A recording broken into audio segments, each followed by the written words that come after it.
أعوذ بالله من الشيطان الرجيم بسم الله الرحمن الرحيم الحمد لله رب العالمين والصلاة والسلام على أشرف المرسلين وعلى آله وصحبه أجمعين سبحانك لا علم لنا إلا ما علمتنا إنك أنت العليم الحكيم وتب علينا إنك أنت التواب الرحيم رب زدني من نافعا وفهما مستقيما وهداية للصواب لا حول ولا قوة إلا بالله العلي العظيم لا حول ولا قوة إلا بالله العلي العظيم لا حول ولا قوة إلا بالله اللهم إنا لمن نعرف به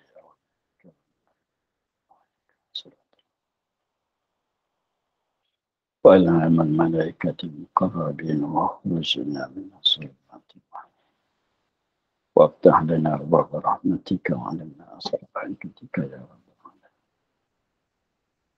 رب اشرح لنا صدرنا ولساننا واحلل عقدة من لساننا قال الشيخ المصنع تعالى نفعنا بهم في الدارين sekarang.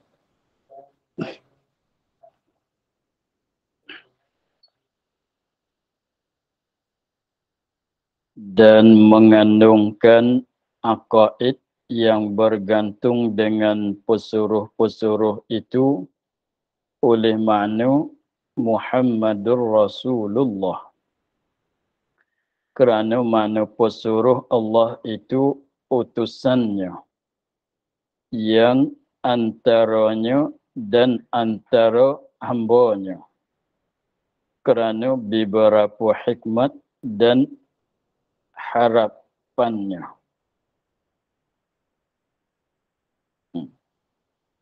Dan harapannya pada menyampaikan hukum-hukum dan ilmu-ilmu dan lain-lain kepada hambanya.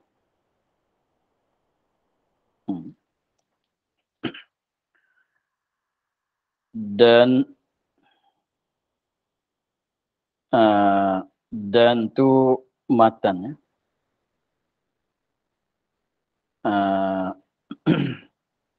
Dan dia matan tu maknanya dan matan dan tu ialah matan.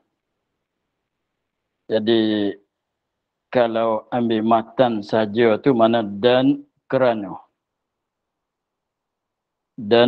makna pesuruh Allah itu utusan.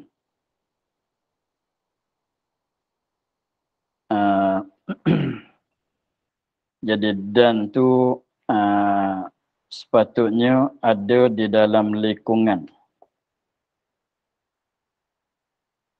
Dan apa tu itu dalam lingkungan. Mengandungkan tu di luar lingkungan. Jadi matanya dan kerana makna pesuruh. Begitu.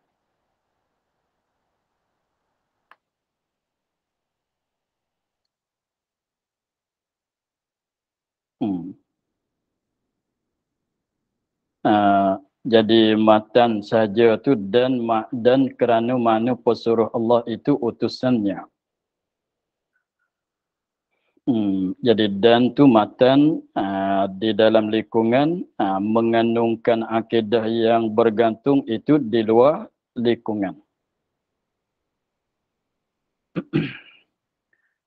Sebab tu dia ada tulis kat tepi. Tengok kat tepi ada tulis lapis. Aku lapis. Tengok tulisan 8 tu kat tepi. Dia kata qaulu dan mengandungkan ingat ila akhir. Ini takdir memberi ketahui ataf sebab dan tu temuh daripada waw haraf ataf dalam kaedah nahwu. Ataf tu maknanya nak sambung lah. Memberi ketahui ataf kerana lafaz perkataan kerana makna pesuruh Allah. Ataf kerana mana perkataan kerana makna pesuruh Allah itu utusannya. Kerana makna ataf kerana makna pesuruh yang pada matan Tu yang di dalam lingkungan tu matan dia panggil. Adapun di luar tu dia panggil syarah. Memberi ketahui ataf kerana mana pesuruh yang pada matan yang ada kat matan tu. Ataf kepada kerana makna Tuhan. Ataf pada perkataan kerana makna Tuhan. Lepas tu perkataan kerana makna Tuhan tu yang ada pada awal matan. Yang ada pada awal matan, awal kitab. Dia sambung sana. Di awal-awal kitab sana. Dia sambung sana di awal-awal kitab sana.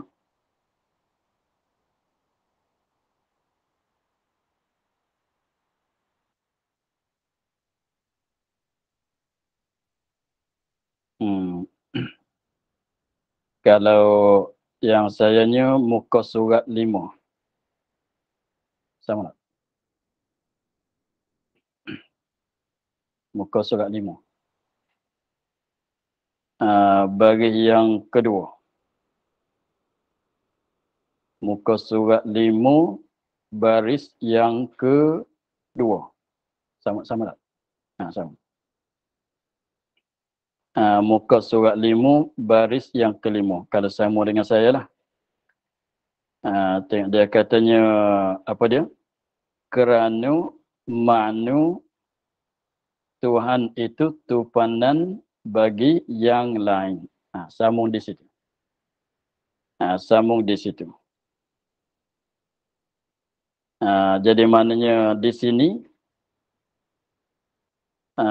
kerana di sini apa dia katanya, dan matan saja tu, dan kerana makna pesuruh Allah Ta'ala, dan kerana makna pesuruh Allah itu utusan, dia sambung pada sana, kerana makna Tuhan itu tupanan.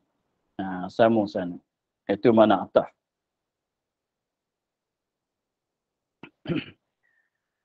Jadi kita ulang pada muka surat 4. Kat bawah sikit. Kat sebelah bawah, muka surat 4.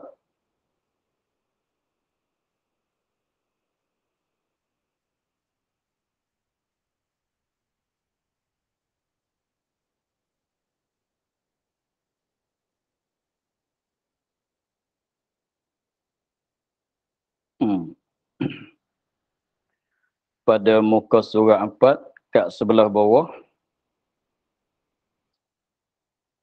1, 2, 3, 4, 5. Tengok baris yang kelima. Muka surat 4, baris yang kelima daripada sebelah bawah. Bilang daripada sebelah bawah.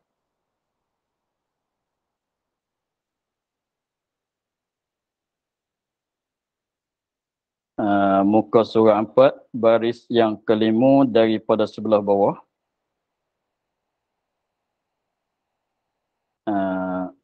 Katanya, dan perkara yang wajib itu amat banyak. Dan perkara yang wajib itu amat banyak. Perkara yang diwajib oleh syarak kepada kita orang mukallaf tu amat banyak. Banyak sangatlah. Kita tengok matan dia.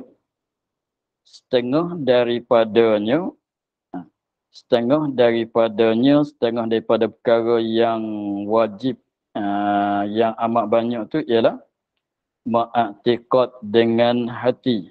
Kita baca matan saja dalam lingkungan saja. Setengah daripadanya ma'atiqad bahawa dengan hati, ma'atiqad dengan hati, i'tiqad tamatan iman. Tamatan iman tu matan. Muka surat 5. Yang mengandungkan dia tamatan iman, ikatan iman, yang kata 50 tu lah. tamatan iman yang mengandungkan dia kan tamatan iman mengandungkan dia oleh makna dua kalimah tauhid.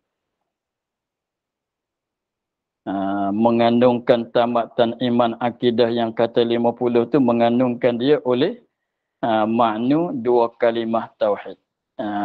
Itu makna kalimah dua kalimah tauhid itu maklum ialah la ilaha illallah Muhammadur Rasulullah. Kerana makna Tuhan itu tupanan. Panjang mari sampai 20 sifat kita belajar. Dan masuk juga harus bagi Allah Ta'ala membuatkan mungkin masuk di bawah kata makna Tuhan itu tupanan hingga akhir. Maka sambung di sini. Di sini pula dia kata dan kerana makna pesuruh. Sambung sini. Itu.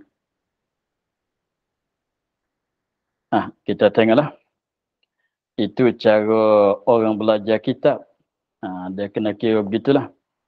Sambungan di mana ini, sambung kat mana ini, sambung kat mana. Itu cara susunan ibarat kitab gitulah. Jadi maknanya dulu dia cerita bahawasanya setengah daripada perkara yang wajib pada syarak di atas kita orang mukallaf mengetahui itu beberapa akidah yang banyak. Beberapa akidah yang dikatakan tamatan iman. Yang mana tamatan iman yang kata 50 itu terkandung di bawah kata, termasuk mengandungikan dia oleh dua kalimah syahadah. La ilaha illallah Muhammadur Rasulullah. Lepas tu dia ceritalah di sana. Kerana makna Tuhan yang dipaham daripada kata la ilaha illallah tu tupanan hingga akhir. Maka masuk di bawah makna tupanan tu beberapa sifat masuk di bawah istighna dan iftikar itulah beberapa sifat. Maka habis di situ maka sekarang masuk pula pada masalah kerasulan. Dan mengandungkan akidah yang bergantung yang bersangkutan dengan pesuruh Allah itu oleh makna Muhammadur Rasulullah. Jadi perkataan makna bagi perkataan kalimah Muhammadur Rasulullah itu ada mengandungi di dalamnya oleh akidah-akidah yang bersangkutan dengan segala rasul-rasul pesuruh Allah. Kenapa boleh mengandungi? Kenapa boleh katanya kenapa boleh dikatakan segala akidah yang bergantung dengan pesuruh itu dah terkandung di dalam makna kata Muhammadur Rasulullah?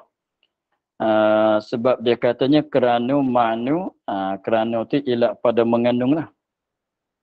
Mengandungkan akaid yang bergantung dengan pesuruh itu kerana makna pesuruh Allah itu utusan Allah.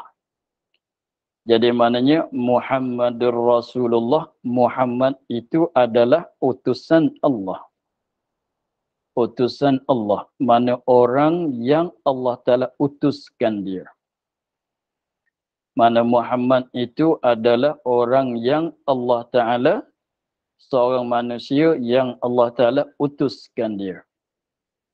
Sebab itu maknanya Muhammad itu pesuruh Allah, utusan Allah. Kerana mana pesuruh Allah itu utusannya, utusan Allah Muhammadur Rasulullah, Muhammad itu pesuruh Allah, Muhammad itu utusan Allah. Jadi Allah Ta'ala utuskan Nabi Muhammad, tujuan apa? Kerana mana pesuruh Allah itu, pesuruh tu mana yang Allah Ta'ala suruh dia. Suruh menyampailah. Maknanya orang yang Allah Ta'ala utuskan dia. Utusannya, utusan Allah yang antara utusan dan yang antaranya antara Allah. yang antaranya antara Allah dan antara hamba-hambanya hamba Allah. Jadi maknanya Allah Ta'ala apabila dia nak menyampaikan apa-apa kepada hambanya, Allah Ta'ala apabila nak menyampaikan apa-apa perkara kepada hambanya, Allah Ta'ala tidak direct kepada hamba. Jadi Allah Ta'ala nak suruh kita solat, Allah Ta'ala tidak suruh direct kepada kita. Hanya dia suruh Nabi Muhammad sampaikan kepada kita. Begitu. Jadi maknanya dialah yang menengahi. Jadi orang tengah. Jadi pada maknanya Nabi Muhammad tu dia ni orang tengah di antara Allah dengan hamba-hamba Allah. Tu maknanya yang antaranya antara Tuhan, antara Allah dan antara hamba-hambanya hamba Allah. Diutus tu kerana apa? Kerana beberapa hikmat. Adalah hikmat Allah Ta'ala. Kerana beberapa hikmat, kerana ada beberapa hikmat yang mana yang ialah hikmat bagi Allah Ta'ala mengutuskan rasul-rasul kepada hamba. Yang mana hikmat itu setengahnya kita boleh tahu, setengahnya kita tak boleh tahu. Hanya serah kepada Allah. Kerana beberapa hikmat dan harapannya harapan Allah.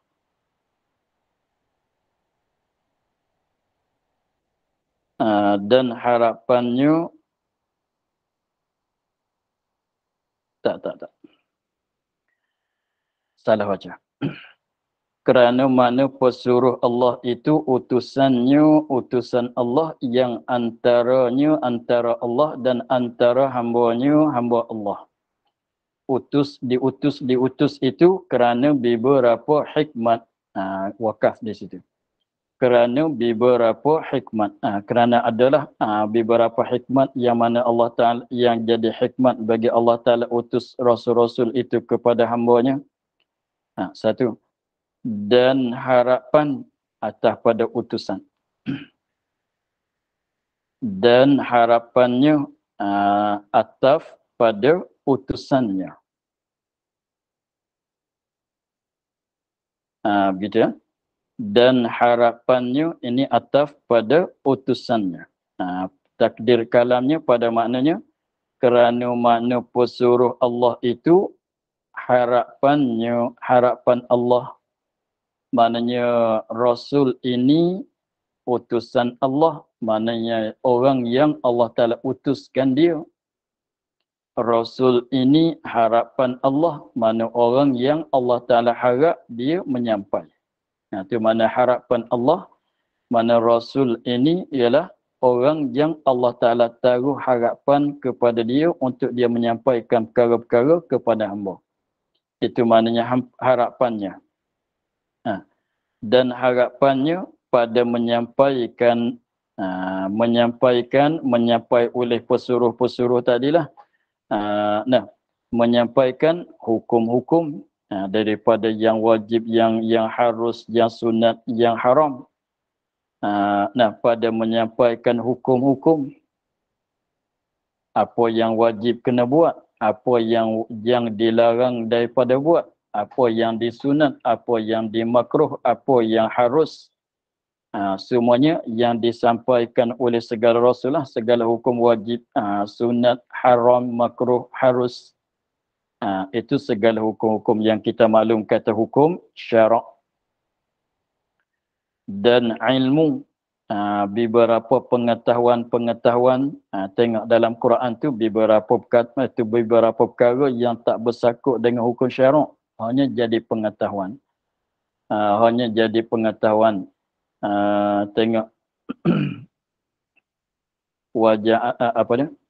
waja'alnaha rujuman lisyayatin masalan. Waja'alnaha rujuman lisyayatin. Allah Ta'ala menjadikan bintang-bintang itu yang mencegahkan akan syaitan-syaitan naik kepada langit. Maka itu pengetahuan. Itu pengetahuan tak bersangkut pun dengan hukum-hukum syarak. Di situ Allah Ta'ala nak bagi tahu kepada kita tentang kejadian hikmat Allah Ta'ala menjadikan bintang-bintang. Itu pengetahuan yang mana Allah Ta'ala suruh Nabi menyampaikan juga pengetahuan itu kepada hamba-hambanya. Sebab ilmu yang ada kat kita sekarangnya, dari selain pada hukum-hukum syarak, daripada ilmu berbagai-bagai ilmu, itu daripada Allah Ta'ala yang menyampaikan kepada hambanya melalui Rasul kesemuanya. Dan lain daripada hukum-hukum dan ilmu-ilmu. Seperti kisah-kisah Allah Ta'ala suruh Nabi, ada juga disuruh sampaikan kepada hambanya akan segala kisah-kisah, cerita-cerita. Cerita-cerita umat dulu, tengok cerita Ashabul Kahfi, cerita Nabi Musa, cerita Nabi Adam, ketika kejadian Nabi Adam, macam-macam ceritalah Allah yang mana Allah Ta'ala suruh Nabi Muhammad menyampaikan ceritaan itu supaya hamba ini tahu untuk ambil pengajaran, iktibar. Jadi maknanya yang diutus, yang disampaikan oleh segala rasul kepada hambanya bukan sekadar hukum syarak saja, tu tidaklah. Bukan sekadar menyampaikan apa yang wajib, apa yang haram, apa yang sunat, apa yang haruh, yang makruh. Bukan sekadar tu saja. Beberapa ilmu pun disuruh sampai juga. Beberapa kisah-kisah dan ajaran nasihat pun disuruh sampaikan juga. Banyak. Yang mana kita dengar daripada Nabi itu semuanya yang disuruh menyampaikan ke semuanya. Setengahnya cara potong kuku, cara makan, cara tidur, cara apa, cara nak jaga kesihatan, banyaklah yang disuruh menyampaikan. Begitu. Pada menyampaikan hukum dan hukum-hukum dan ilmu-ilmu dan lain-lain, sampai ke siapa? Kepada hambanya, kepada hamba Allah. Kerana beberapa hikmat. Kerana beberapa hikmat. Jadi maknanya Allah Ta'ala utuskan Rasul kepada hamba dan Allah Ta'ala suruh menyampaikan perkara-perkara itu kepada hamba kerana beberapa hikmat. Banyaklah hikmat Allah Ta'ala suruh menyampaikan.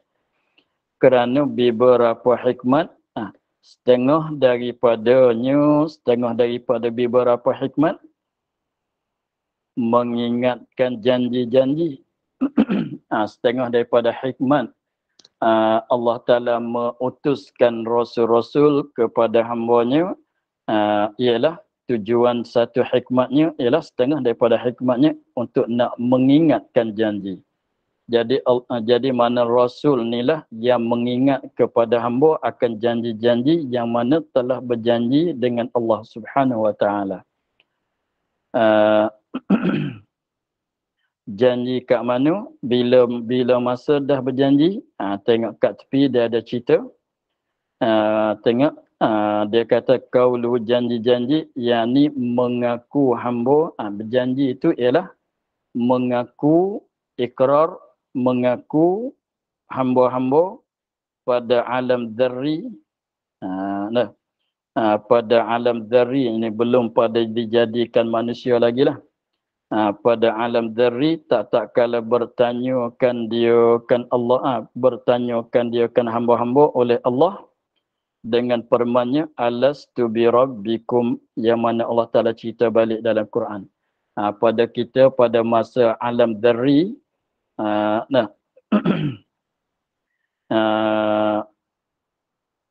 Tuhan dah tanya alastu bi rabbikum, adakah aku ini Tuhan kamu? Tuhan dah tanya ke semua alam dzarri, ke semua manusia pada alam dzarri dulu, belum dilahir beginilah, belum dilahir jadi seorang manusia, kita dah ada dalam alam dzarri. Tuhan dah tanya ke semuanya, katanya alastu bi rabbikum, adakah aku ni Tuhan kamu? Iaitu bersembah mereka itu, janji-janji itu apa dia? iaitu bersembuh mereka itu segala hamba dengan kata mereka itu bala, bahkan artinya bahkan engkaulah Tuhan kami. Jadi itu pada maknanya berjanji. Jadi maknanya dulu pada masa kita berada di dalam alam zarri, kita dah mengaku bahawasanya Allah itu Tuhan kita. Allah itu Tuhan kita. Tapi dengan sebab ada kita pada masa mengaku dulu, pada masa berjanji dulu, kita berada di dalam alam zarri, sekarang kita berada di dalam alam dunia, maka apa yang kita mengaku pada alam zarri, kita dah terlupa. Tak teringat. Tak teringat. Kalau fikir, sahabat habis fikir pun nak cari ingat balik, tak ingat. Tak ingat. Katanya malaikat Sayyidina Ali seorang saja yang dia ingat. Ada buat pengakuan pada masa dulu. Jadi orang lain tidak ada siapa yang ingat. Maka Allah Ta'ala latihkan, utuskan Rasul untuk nak mengingatkan janji itu. Mengingat macam mana? Bukan nak bagi tergambar dalam fikir kata kita dulu begini-begini dah berjanji begitu. Maknanya Rasul mengingatkan janji, maknanya Rasul beritahu katanya kita dah berjanji. Rasul beritahu kepada kita katanya kita dulu pada masa alam zarri kita dah berjanji, kita dah buat pengakuan bahawasanya tiada Tuhan melainkan Allah. Allah itulah Tuhan kami. Maka apabila kita dah mengaku kata dia Tuhan kita, maka sekarang kena buat mengikut janjilah.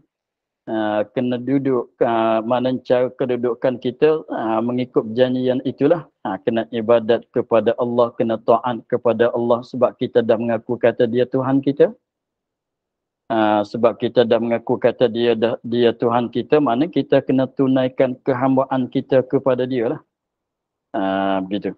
Jadi setengah daripada beberapa hikmat Allah Ta'ala membangkitkan Rasulnya ialah mengingatkan janji-janji. Sekiranya kalau tak dibangkit. Sekiranya kalau tak dibangkitkan Rasul ceritakan katanya kita dah berjanji, tentu sama sekali kita tak sedar, tak teringat kata ada berjanji. Begitu. Seperti barang yang telah terdulu pada menyatakan makna kalimah pada menyatakan makna ini kalimah Muhammad Rasulullah. Dulu ada cerita dah dulu. Maka tiada membenar akal bahwasanya dijadikan seseorang akan utusannya yang patut dengan ini makam melainkan bahawa wajib ada padanya 4 sifat. Ni nak masuk. Apabila kita mengaku katanya Muhammadur Rasulullah, Muhammad itu adalah utusan Allah. Maka orang yang nak dapat peringkat risalah, seorang manusia yang nak dapat peringkat risalah ini tak dapat tidak, mesti dia kena bersifat dengan sifat-sifat yang lagi akan datang sebut. Dengan maknanya tidak terima pada akal kita bahwasanya Allah Ta'ala mengutuskan dengan maknanya tidak terima pada akal kita bahwasanya Allah Ta'ala mengutuskan seorang manusia jadi Rasul, padahal seorang manusia itu tak bersifat dengan 4 sifat yang lagi akan datang. Tak tasawur akal kita bahwasanya orang yang jadi Rasul, yang dilatih oleh Allah Ta'ala jadi Rasul itu tak bersifat dengan sidik, amanah, tabligh, fatanah. Akal kita tak terima. Dengan sebab itulah apabila kita katanya Muhammadur Rasulullah, Muhammad itu adalah utusan Allah, dengan secara lazimnya Muhammad itu mesti bersifat dengan 4 sifat yang lagi akan datang. Mesti bersifat dengan amanah, mesti bersifat dengan sidik, tabligh dan fatanah. Kalau tidaknya tak layak nak jadi Rasul. Mustahil nak jadi Rasul kalau tak bersifat dengan 4 sifat, bahkan bersifat dengan lawan, itu tak terima pada akal. Sebab tu dia katanya, maka tiada membenar akal, jadi maknanya pada kiraan akal kita tak membenar, tak percaya, tak boleh nak terima, maka tiada membenar akal, tak diterima oleh akal kita. Tak terima di mana? Bahawa dijadikan seseorang, dilantiklah. Dilantik, dibangkit seseorang, seorang manusia akan utusan, yang akan jadi utusan, jadi Rasul yang patut, yang layak dengan ini makom apa? Maqam risalah ni, maqam jadi Rasul, peringkat jadi Rasul, peringkat yang maha tinggi. Utusan yang patut, yang layak dengan peringkat yang tinggi ini, dengan maqam, dengan peringkat ini, malaikat bahawa wajib ada pada seorang 4 sifat. 4 sifat tu arti sifat perkara. Jadi 4 sifat, 4 perkara. Yang lagi akan datang tafsilnya, 4 perkara, 4 sifat tu yang lagi akan datang tafsil, sebut dengan secara tafsil. Dan mustahil atas pada wajib.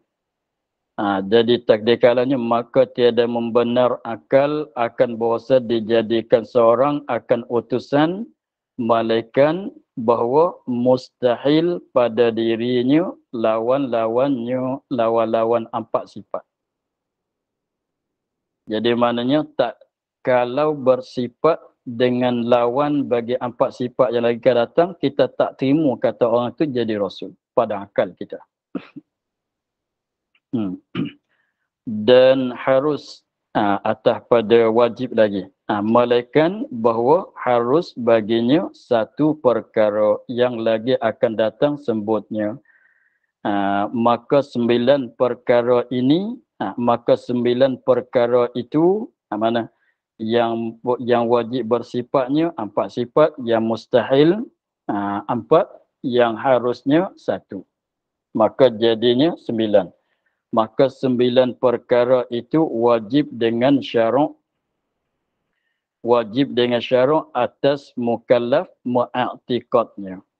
Wajib pada syarak terhadap kita orang mukallaf, wajib i'tiqad. Wajib i'tiqad kata, wajib pada syarak kita beriktikad bahwasanya Rasul itu mesti amanah tasdik, mesti amanah sidik, fatanah, tabligh. Wajib kita kena i'tikad bahwasanya Rasul itu mustahil dia berdusta, mustahil dia berkhianat, mustahil dia mesembunyikan hukum, hingga seterusnya. Dan wajib juga kita i'tikad bahwasanya orang yang jadi Rasul ni harus bagi dia bersifat dengan segala sifat manusia yang tidak mengurangkan peringkat. Begitu. Wajib tu sebab syarak perintahnya begitu. Jadi maknanya kalau tidak i'tikad katanya wajib sidik, berdosa. Kalau dia tak i'tikad kata mustahil dusta, berdosalah dia. Kalau dia tak beriktikad kata harus segala sifat manusia, dan seterusnya, maka berdosalah dia atas orang mukallaf sebab syarak perintah suruh kita i'tikad begitu.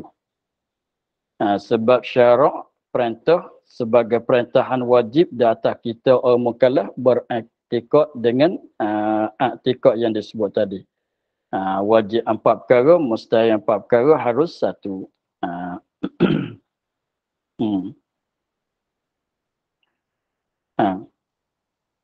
Maka 9 perkara itu wajib dengan syarak. Wajib dengan syarak. Mana wajib dengan syarak, wajib syar'i itulah. Jadi wajib sebab syarak mewajib. Itu wajib dengan syarak ni, dengan sebab syarak mewajib. Wajib dengan syarak ni, wajib dengan sebab syarak mewajib. Wajib-wajib atas mukallaf. Atas tiap-tiap mukallaf, lelaki perempuan daripada jin dan manusia, wajib i'tiqadnya mukallaf. Dan belajar, wajib i'tiqad dan wajib belajar dan mengetahuikan dia akan 9 perkara tadi. Tapi bukan sekadar i'tiqad, belajar mengetahui 9 perkara itu betul-betul saja, serta dengan dalil, ini serta dalil. Jadi maknanya wajib sidik, mana dalil?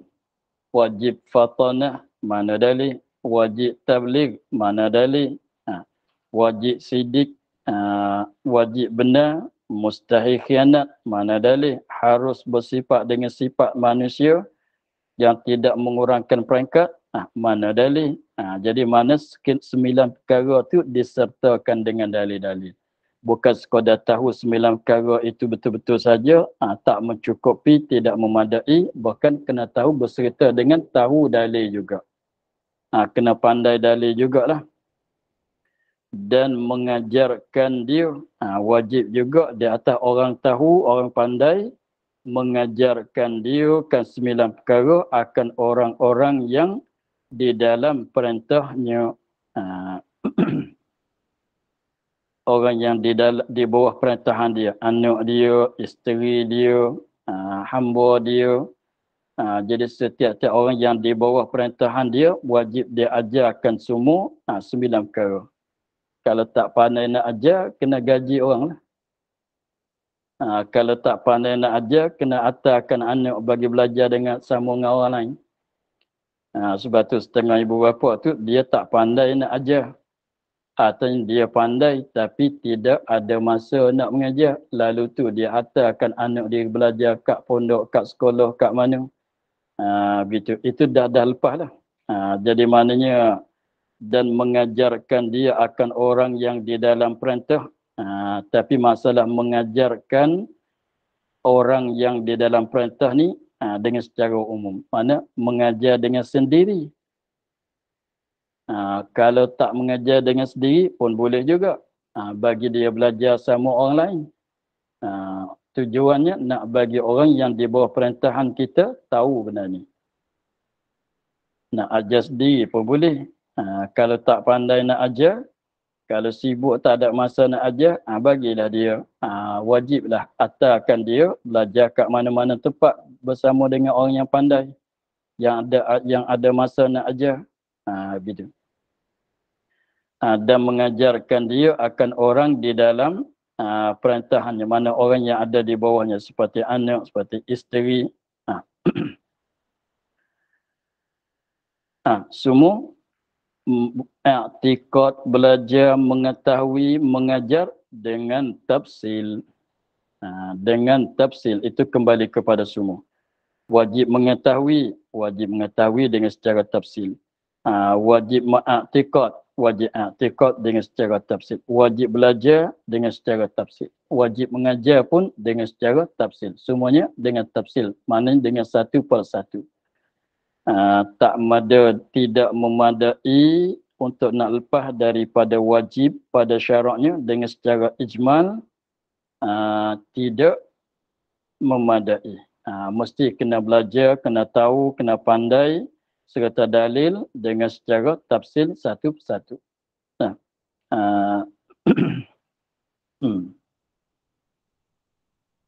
Maka 4 perkara yang wajib dan 4 juga lawannya yang mustahil itu dinyatakan dia dengan segala dalilnya. Maka 4 perkara yang wajib. Maka 4 perkara yang wajib, wajib pada akal bagi segala rasul, Dan maka 4 perkara yang wajib, yakni wajib pada akal bagi segala rasul, takut nak keliru dengan wajib syarak.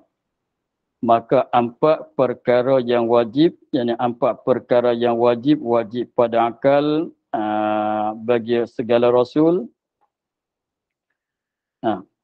Dan 4 juga lawannya, dan 4 lawanan bagi yang wajib, 4 juga. Dan 4 juga lawannya, lawan dia tu lawan yang wajib, yang mustahil itu. Semua yang wajib 4, yang mustahil 4 tu dinyatakan dia, dihuraikan dia, disebutkan dia dalam kitab ni lah. Dia katanya semua 4 perkara yang wajib, 4 perkara yang mustahil, insya-Allah akan disebut di sini. Akan dinyatakan dia akan 4 yang wajib dan 4 yang mustahil. Dinyatakan dia dengan segala dalil ini, serta segala dalil. Wajib 4 perkara, wajib fatanah mana dalil, mustahil lawannya mana dalil. Maka di sini dalam kitab ini akan sebut dengan secara tafsil satu persatu. Serta sebut juga akan dalil supaya kita kejap. Tak dapat tidak nak jadi kejap, satu-satu akidah, tak dapat tidak mesti kena tahu dalil. Begitu. Pertama, sidik. Artinya benar pesuruh itu pada tiap-tiap satu daripada segala perkataan. Nampaknya kita akhir di situ dulu. InsyaAllah kita sambung balik. Sebab panjang pula bahasan dia. Kita akhir di situ. Pertama, sidik. Wallahu'alam. Alhamdulillahirrabbilalamin. A'udzubillahiminasyaitonirrajim. Bismillahirrahmanirrahim. Alhamdulillahirrahmanirrahim. Wassalatu wassalamu ala asyrafil anbiya'i wal mursalin wa ala alihi wa sahbihi ajma'in.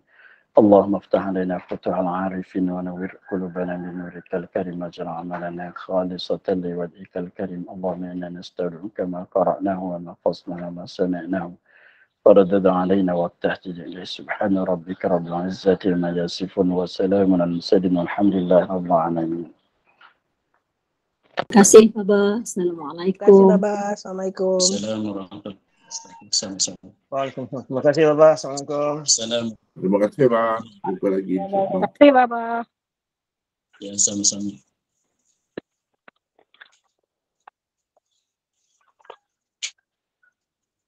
Assalamualaikum warahmatullahi wabarakatuh.